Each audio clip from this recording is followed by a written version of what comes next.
Sœurs et frères bien-aimés, nous voici dans cette solennité qui égaye un peu notre carême. Il s'agit de 40 jours de jeûne, de pénitence, d'abstinence et surtout de retenue. Mais dans ces 40 jours, on a enlevé les samedis et les dimanches. Et ensuite, voilà, de temps en temps, on enlève encore 1 ou 2 jours. C'est à savoir la solennité de Joseph, époux de la Vierge Marie, et l'annonciation de temps en temps qui tombe dans le temps du carême. Et c'est quelque chose de merveilleux pour nous que l'Église soit capable d'accorder ce qui pouvait être inaccordable. Et nous sommes dans la joie de pouvoir célébrer le Dieu qui réconcilie ciel et terre par l'intermédiaire des hommes, parce que Dieu a toujours choisi d'avoir les hommes comme partenaires et collaborateurs, sinon comme coopérateurs. Alors c'est dans ce contexte, sœurs et frères, qu'il faut placer la solennité de l'Annonciation du Seigneur qui a été faite à Marie. D'abord, j'aurais pu chercher à vous expliquer, est-ce qu'on dit l'annonciation de Jésus, l'annonciation de Marie, l'annonciation à Marie? Il suffit de savoir qu'une annonce a été faite à Marie, mais cette annonce ne concerne pas d'abord Marie comme telle, mais de préférence ce qui va se faire en elle. Il faut aussi saisir que dans l'Annonciation, toutes les informations sont données à Marie, et même plus que les informations, car il n'était pas nécessaire à l'ange de lui dire « Voici que ta cousine Élisabeth, elle aussi, a conçu un fils dans sa vieillesse ». C'est une information utile, mais qui n'était pas nécessaire pour convaincre Marie du fait de ce qui va se passer en elle. Mais encore, essayons d'aller en plus loin. L'annonciation est quelque chose qui se passe entre Dieu et l'homme via l'ange. Comment l'ange entra chez elle? Ça, nous ne le savons pas, puisque le texte biblique ne l'a pas dit. On nous dit que l'ange entra chez elle. On a donné l'identité de l'ange, c'est l'ange Gabriel. Il a été envoyé tout spécialement à Marie pour cette ambassade, et il a réalisé son ambassade. Et Luc a décrit pour nous une sorte de texte complet qui sort d'un commencement et va à une fin et clôt le texte, parce que on nous dit que l'ange est envoyé à Marie, et puis Luc conclut et l'ange la quitta. Donc c'est pour dire que tout ce qui devait être fait est fait à l'intérieur du texte et va se réaliser maintenant au temps consacré. Voilà le premier élément qu'il faut retenir dans cette solennité de l'Annonciation. Deuxième élément que je voudrais tout de suite clarifier pour vous, sœurs et frères. Nous célébrons aujourd'hui l'Annonciation le 25 mars. Mais cela ne veut pas dire que c'était le 25 mars que cela a été fait. De toute façon, personne ne pouvait le savoir, puisque pour le savoir, il faut avoir des informations venant de la Bible. La Bible n'a rien dit sur cette question-là. Donc nous ne savons pas quand cela a été fait directement, dans quel mois. Mais pourquoi c'est fixé au 25 mars?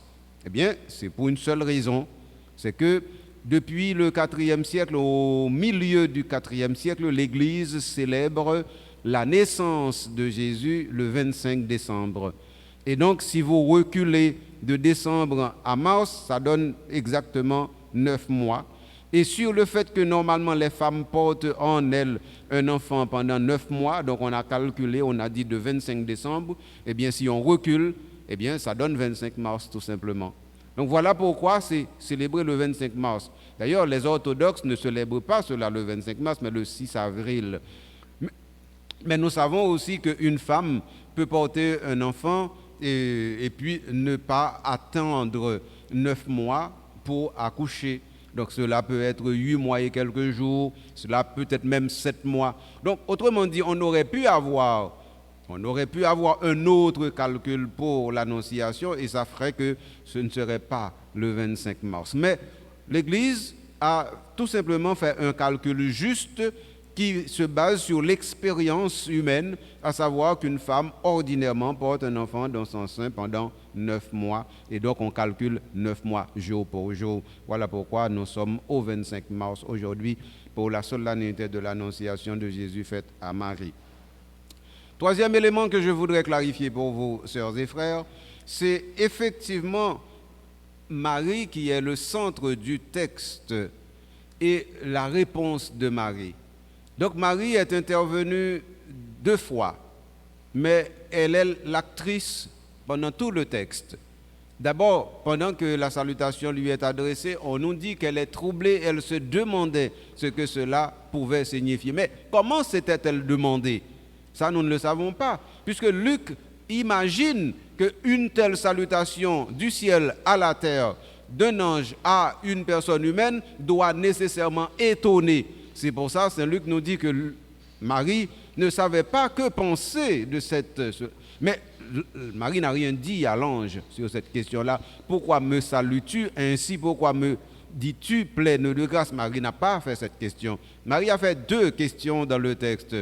Alors, comment cela va-t-il se faire puisque je suis vierge? Et l'ange donne les informations. Et ensuite, la deuxième intervention de Marie, ce n'est pas une question, mais c'est un acquiescement. Eh bien, que tout se passe pour moi selon ce que tu dis. Autrement dit, Marie adhère à Dieu par l'ange, car si la parole de l'ange était une parole mensongère, ça veut dire que l'adhésion de Marie aurait été une adhésion mensongère aussi. Voilà pourquoi il faut toujours choisir de dire la vérité. Donc l'ange a choisi de dire la vérité à Marie, même si cette vérité pouvait être dure dans ce cas-ci, à savoir que quelque chose va se passer que Marie ne maîtrise pas.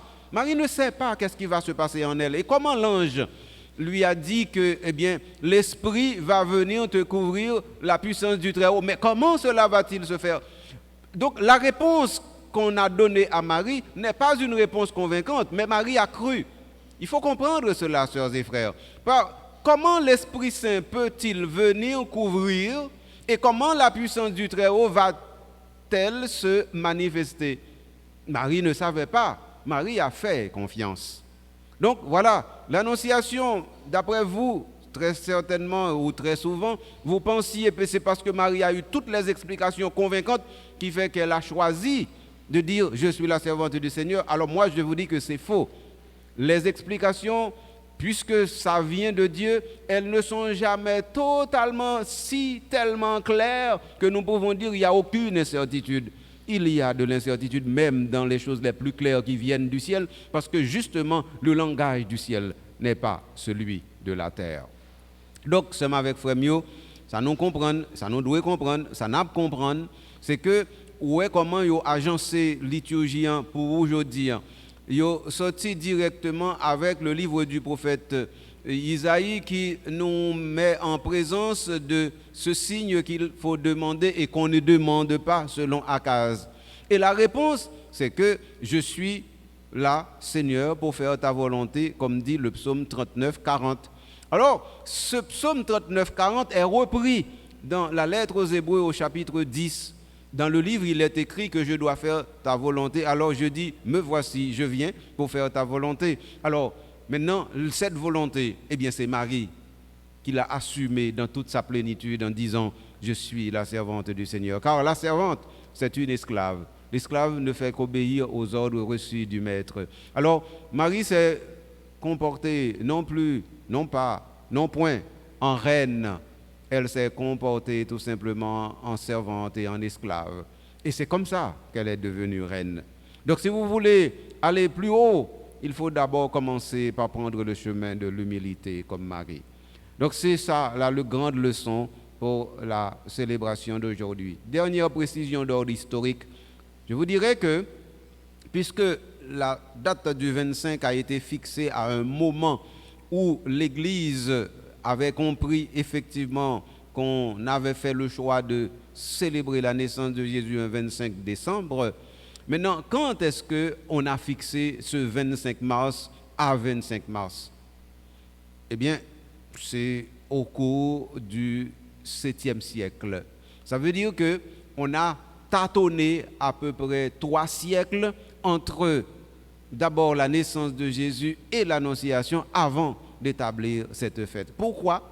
Mais parce que justement, il fallait trouver comment entrer et faire entrer le peuple chrétien à l'intérieur d'un mystère se basant d'abord sur la question de la chronologie, alors que la chronologie n'est pas le premier élément avec lequel le ciel travaille. Le ciel est dans le ciel, c'est-à-dire dans l'éternité. Et donc l'éternité n'a rien à voir avec le temps. Mais dans le temps, le salut se réalise. Alors l'éternité a à voir avec le temps, puisque si l'éternité n'a rien à voir avec le temps, le salut ne se réalise pas. Et donc le temps ne pourra pas entrer dans l'éternité.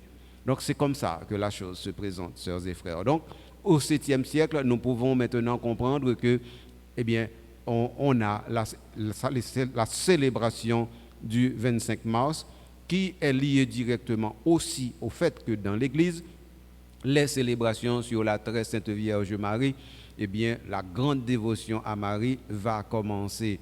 Et au 6e siècle, on avait déjà l'Assomption et l'Immaculée Conception va venir autour du 7e siècle. Voilà brièvement une petite histoire sur cette annonciation faite à Marie aujourd'hui.